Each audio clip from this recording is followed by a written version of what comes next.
Hey friend, welcome to Dulles Church. My name is Andrew. I'm the student pastor here, and this is our next part in this series of taking you behind the scenes to what we call All Call. It happens on Sunday mornings. Leaders and volunteers, we huddle up and we get our minds and our hearts centered around an idea, a thought, a question that helps us prepare for the morning.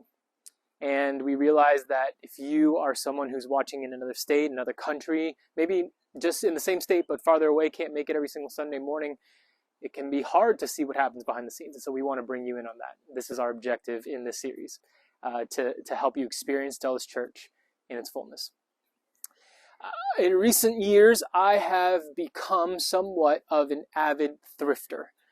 If you don't know what that is, it's someone simply who goes to thrift shops like Goodwill and the Salvation Army, Value Village, places like that, and shops there for secondhand clothing.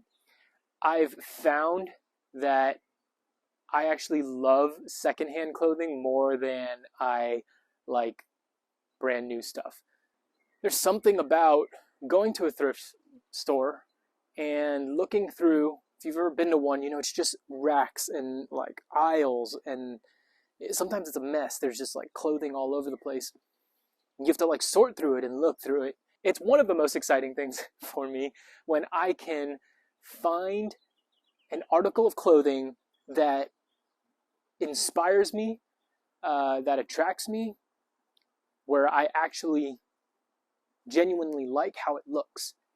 This shirt right here, can't really see. It's from, 1995, somewhere in Georgia. It's some sort of, shirt that was given out at some sort of competition. I think it's like fantastic. I think it's one of the coolest things ever, to find a shirt from 2 years after I was born, to find it. And someone thought, I'm going to, drop it off at the thrift store. And maybe you've dropped stuff off at the thrift store as well.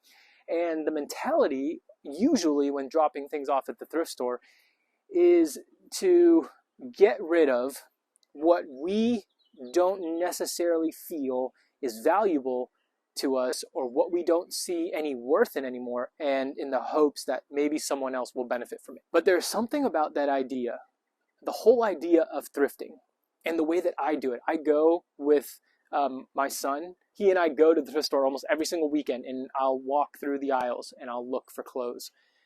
There's something about that concept and that whole outing and the idea behind someone going to shop and going to look through secondhand clothing, things that people did not want anymore, that connects to the heart of Jesus.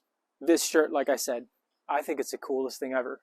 And I think probably, I want to say like 85% of my closet, besides, nice like shirts and tops and pants, is probably thrifted. Even though I only paid $3 for a shirt, $7 for a pair of jeans or cargo pants. What was worth it to me and what was valuable was how it looked.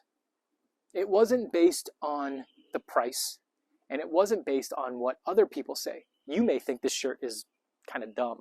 You're wearing a shirt from 95, you weren't even alive. You may think it's silly to find value in something like that. But see, that's the thing about value, is a lot of the times we think that value is determined by what we give it. And so the person who gave this shirt away, he or she deemed it worthless and valueless to them. But just because it was to them doesn't mean that it's not someone else, i.e. me. When I saw it on the rack, I said, this is something that I want. I see value and I see worth in this. The interaction is just so similar and so almost identical to the heart of Jesus.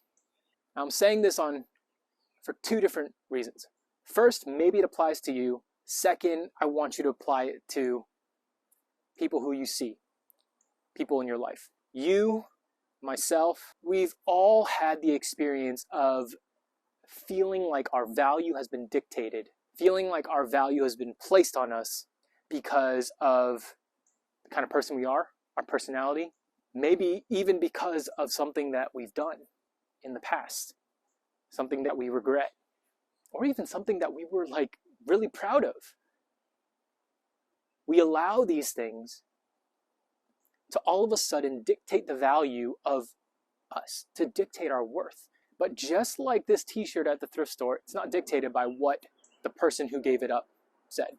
Do not let your mistakes, your successes, your personality, your status in life, or anybody else's mistakes and their successes and their status in life dictate the value. Jesus sees immense worth in what the world sometimes will say is worthless. Jesus sees incredible, invaluableness, if that's a word. He sees incredible value in what people will say has no value.